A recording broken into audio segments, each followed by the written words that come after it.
আসসালামু আলাইকুম রহমতুল্লাহি ওয়াবারাকাতুহু।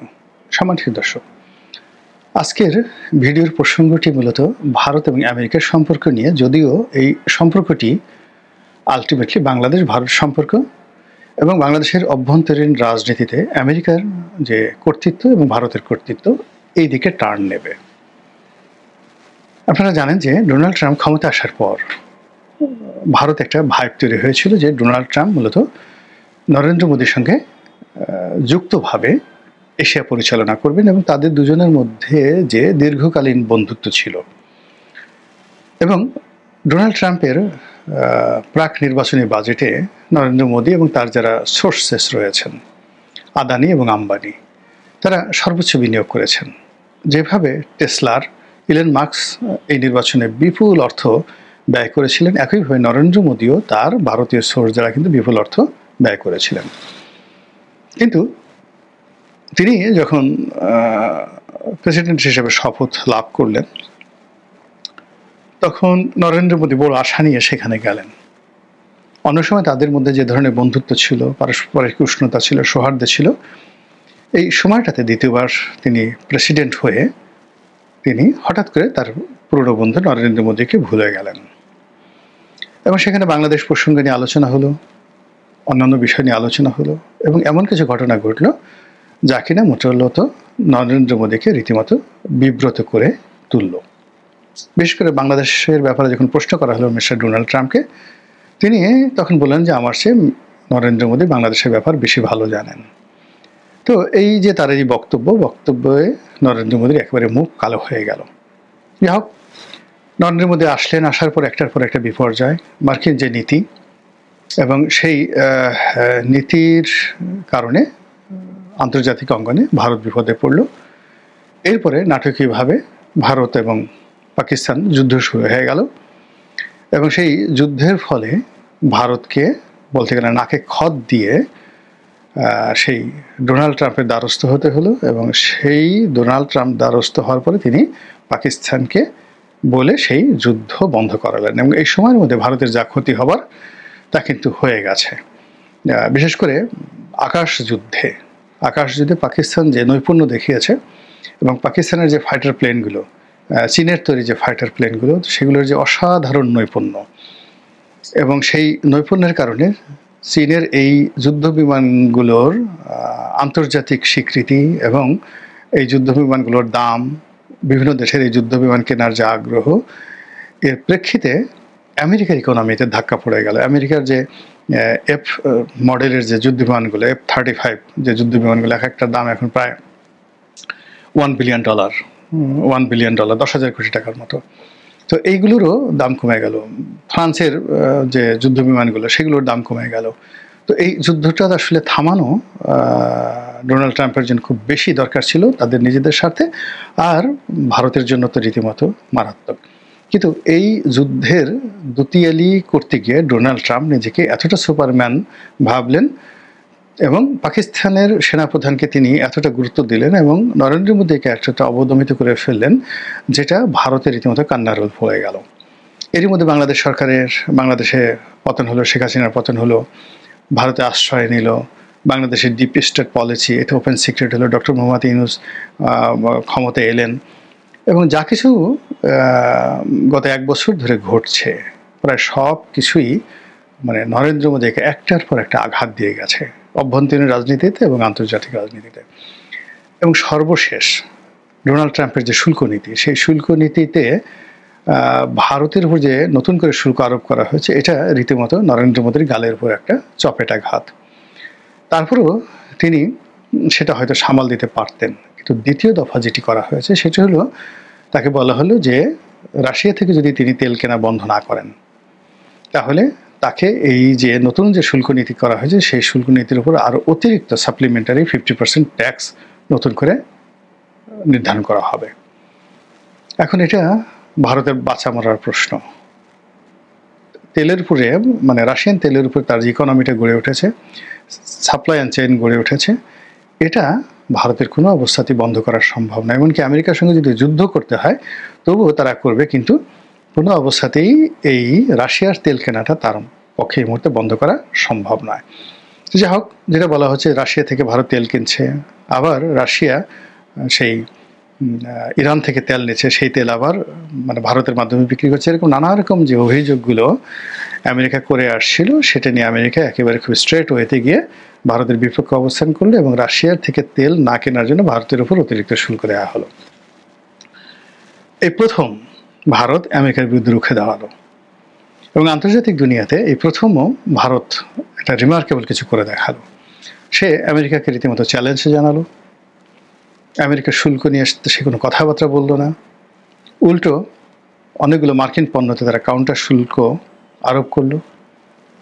আমেরিকা যে ব্যবস্থাগুলো নিয়েছে হুবহু সেই ব্যবস্থা তারা নিল এবং মারাত্মক যে কাজটি তারা করে ফেলল সেটা হলো মুহূর্তের মধ্যে চীনের সঙ্গে বন্ধুত্ব তারা করলো।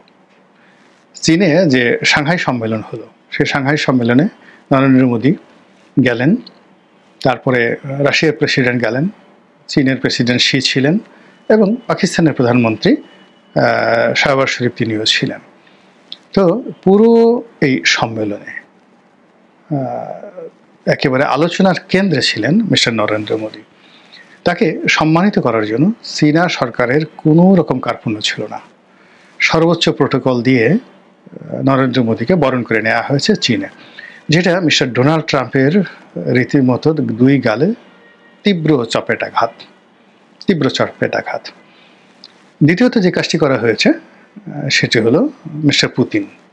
তিনি ছিলেন মানে গত ২০-২৫ বছরের মধ্যে, মানে তিনি ক্ষমতায় আসার পরে তাকে এতটা প্রাঞ্জল, এতটা উচ্ছল, এতটা শক্তিশালী কখনো মনে হয়নি। তিনি সমস্ত রাষ্ট্রীয় প্রোটোকল ভেঙে নরেন্দ্র মোদীকে তার নিজের গাড়িতে করে তিনি সেই সভাস্থলে উপস্থিত হয়েছেন। মানে একই গাড়িতে নরেন্দ্র মোদী, মিস্টার পুতিন গিয়েছেন। এক। ২ নম্বর হলো যে মিস্টার পুতিনের জন্য নির্ধারিত তার যে গাড়ি, তার সিক্রেট সার্ভিসের গাড়ি, রাশিয়ান সিক্রেট সার্ভিসের গাড়ি, ওই গাড়ির যে সিটটিতে তিনি বসেন সেই সিটে নরেন্দ্র মোদীকে বসিয়ে মিস্টার পুতিন গাড়িতে ঘুরে এসে অন্য সিটে বসলেন। যেভাবে ধরুন আমার গাড়ি, এখন আমার গাড়িতে নর্মালি আমি হাতের বাম দিকে বসি, তো হাতের বাম দিকে বসি ড্রাইভারের উল্টো দিকে। আমার কোনো সম্মানিত মেহমান যখন আসে আমি তখন দরজা খুলে আমার সিটে তাকে বসি, আমি গাড়ির পেছনে বা সামনে দিকে গিয়ে অপর সিটে বসি। ঠিক সেম কাজটি পুতিন করেছেন মিস্টার নরেন্দ্র মোদীর জন্য।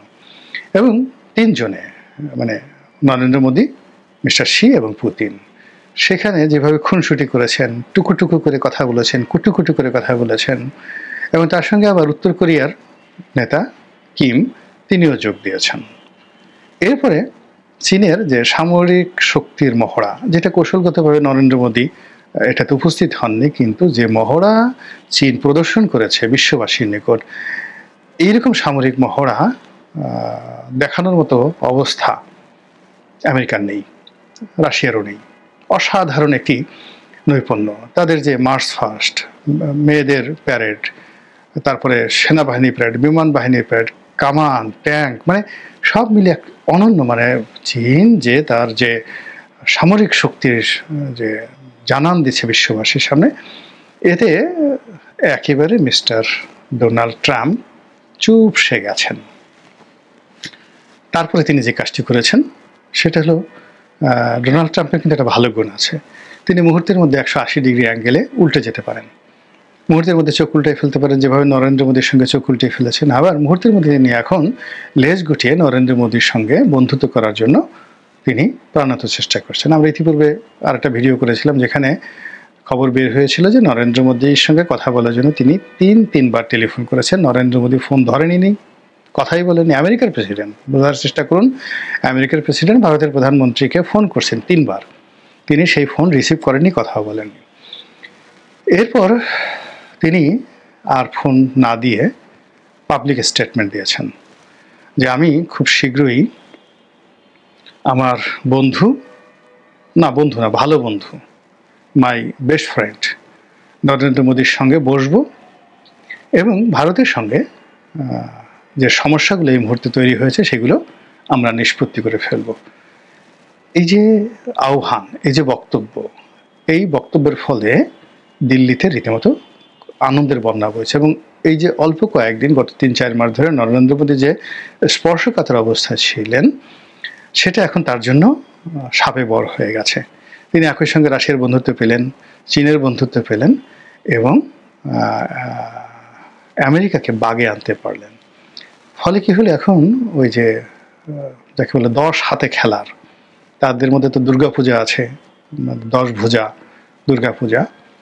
তো ১০টি হাত দিয়ে তাদের দেবী যেভাবে সবকিছু করে ফেলেন, একইভাবে নরেন্দ্র মোদী তার যে বৈশ্বিক যে কানেক্টিভিটি, এটিকে এখন তিনি ১০ ভাবে ব্যবহার করতে পারবেন। তার ইরান নীতি, তার মিডল ইস্ট নীতি, কাতারের এবং সংযুক্ত আরব আমিরাতের এবং সৌদি রয়্যাল ফ্যামিলির সঙ্গে তার সম্পর্ক, এরপরে তার সঙ্গে রাশিয়ার সম্পর্ক, আমেরিকার সম্পর্ক, চীনের সম্পর্ক, এই সব মিলিয়ে একটা সাম্প্রতিক সময়ে তিনি যেভাবে নেপালের ক্ষমতার পট পরিবর্তন করে দিলেন, সেটাও মানে চীনকে বিরক্ত না করে, একটু বিরক্ত করা হয়নি চীনকে।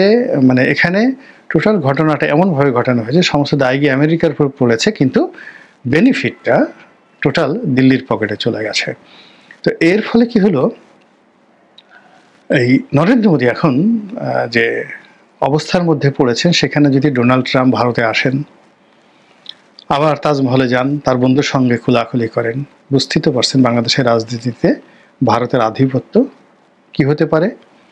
এবং এখানে মার্কিন ডিপ স্টেট নিয়ে যেভাবে আমেরিকার ফরেন অফিস, তাদের স্টেট ডিপার্টমেন্ট মানে ফরেন অফিস, তাদের প্রশান্ত মহাসাগরীয় যে কমান্ড রয়েছে, প্যাসিফিক কমান্ড যেটা রয়েছে, বে অফ বেঙ্গল কমান্ড রয়েছে, এই সব জিনিসগুলো তখন দিল্লি কেন্দ্রিক হয়ে পড়বে। যেভাবে এই যে পিটার ডি হাস মানে 2024 সনের সেই জানুয়ারি মাস পর্যন্ত, 2024 সনের জানুয়ারি মাস পর্যন্ত যেভাবে সকল কিছু আমেরিকার সকল কিছু বাংলাদেশের ব্যাপারে দিল্লি থেকে নিয়ন্ত্রিত হতো, এমনকি পিটার ডি হাসকে বারবার সপ্তাহে 2-3 বার করে দিল্লি গিয়ে সেখান থেকে অ্যাডভাইস নিয়ে এসে তারপরে তাদেরকে চলাফেরা করতে হতো। যদি ওইরকম একটি অবস্থা আবার ডোনাল্ড ট্রাম্পের এই যে সম্ভাব্য দিল্লি সফর, মোদির সঙ্গে নতুন বন্ধুত্বের ইতিহাস, এগুলো যদি আবার শুরু হয়ে যায়, তাহলে বাংলাদেশের কপালে কি আছে, আওয়ামী লীগের কপালে কি আছে, বিএনপির কপালে কি আছে, তারপর ডক্টর মোহাম্মদ ইউনূসের কপালে কি আছে, আপনারা কি একটু আন্দাজ করতে পারছেন? আল্লাহ আমাদের সবাইকে হেদায়েত দান করুন এবং হেফাজত করুন। আসসালামু আলাইকুম ওয়া রাহমাতুল্লাহি ওয়া বারাকাতুহু।